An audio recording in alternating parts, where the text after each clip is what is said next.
सगळ्यात आधी म्हणजे एकतर कट्यार काळजात घुसली या चित्रपटापासून कट्यारचा संपूर्ण एक ग्रुपच तयार झाला, एक वेगळी इंडस्ट्री तयार झाली असं म्हणायला हरकत नाही आहे. आणि फडतरे सर म्हणू नका, निखिल सर म्हणू नका किंवा सुबोध म्हणू नका, त्यांनी नेहमीच काळजी घेतली आहे की सगळे टेक्निशियन्स असो, कलाकार असो, त्यांना म्हणजे ते जेव्हा पुढचं पाऊल घेतात ना, त्या पुढच्या पावलात त्या सगळ्यांची साथ असायला पाहिजे. आणि ती खूप मोठी गोष्ट आहे, कारण इथे काल भेटलेला आज विसरून जातो आणि इथे जवळपास इतकी वर्ष सातत्याने आमचा ग्रुपही कंटिन्युअसली सुरू आहे. आणि ती एक फिलिंग फक्त की नाही, ही माझी टीम आहे आणि मी ह्याच्या पुढे जे काही काम करणार त्या कामामध्ये मला या सगळ्यांची साथ पाहिजे, त्यांचे आशीर्वाद पाहिजेत. आणि म्हणूनच आज सुबोधनी एक फोन केला, एक मेसेज केला ना, तरी आम्ही धावून त्याच्यासाठी येतो. आणि हे त्यांनी एक कलाकार म्हणून, एक मित्र म्हणून, एक अभिनेता म्हणून कमवलेलं आहे असं मला वाटतं. आणि त्याचबरोबर निखिल साने खूप बोलत नसतील तरीसुद्धा मला असं वाटतं की त्यांचं एक म्हणतात ना, बॅकस्टेज ते जे काही करतात आणि त्यांचा जो ब्रिलियन्स आहे तो अनमॅच्ड आहे. ज्योती मॅम आणि मी गेली साधारण एक 15 ते 18 वर्ष आता त्यांना पाहतीये, ओळखतीये आणि त्यांच्यासारखं कोणीच नाही आहे.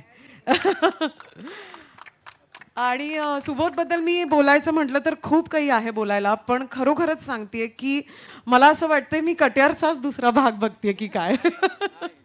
आणि जेवढी कट्यारला मला असं वाटतं की एक सक्सेस स्टोरी होती कट्यारची, आणि ज्या प्रकारे त्याचं संगीत महाराष्ट्रच नाही तर जगाच्या कानाकोपऱ्यात पोचलं होतं, अगदी तसंच ते पोचावं, त्याहून दुप्पट पटीने ते पोचावं.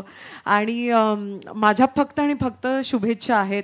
मग वैदेही असो किंवा सुमित असो, सुबोध असो, मंजिरी असो, सुबोधची वाईफ, तिच्यासाठी एकदा जोरदार टाळ्या.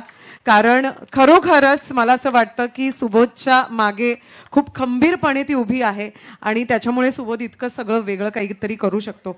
आणि शंकर एहसान लॉय यांच्याबद्दल बोलायची तर ना आपली कुवत आहे ना आपण ते बोलायला पाहिजे. आणि मी वंदन हो हे गाणं केलंय आणि दीपाली ताई हिने ते कोरिओग्राफ केलंय. माझं दीपाली ताईचं आणि एक अप्रतिम गाण्याचं एक मी असं म्हणेन की त्रिकूट आता जमलंय. तर दीपाताई खूप मजा येते तुझ्या खाली तुझी कोरिओग्राफी शिकायला आणि तुझ्या बरोबर असायला, कारण तू इतकी भन्नाट, इतकी मस्त आहेस आणि ते सगळं त्या गाण्यात आलंय. सॉरी मी जरा जास्त बोलतेय कारण मी म्युझिक लॉन्चला नव्हते, त्याचं सगळं मी आता भरून काढतेय. पण खरंच सांगतेय, I think it's just great आणि खूप खूप शुभेच्छा या चित्रपटाला.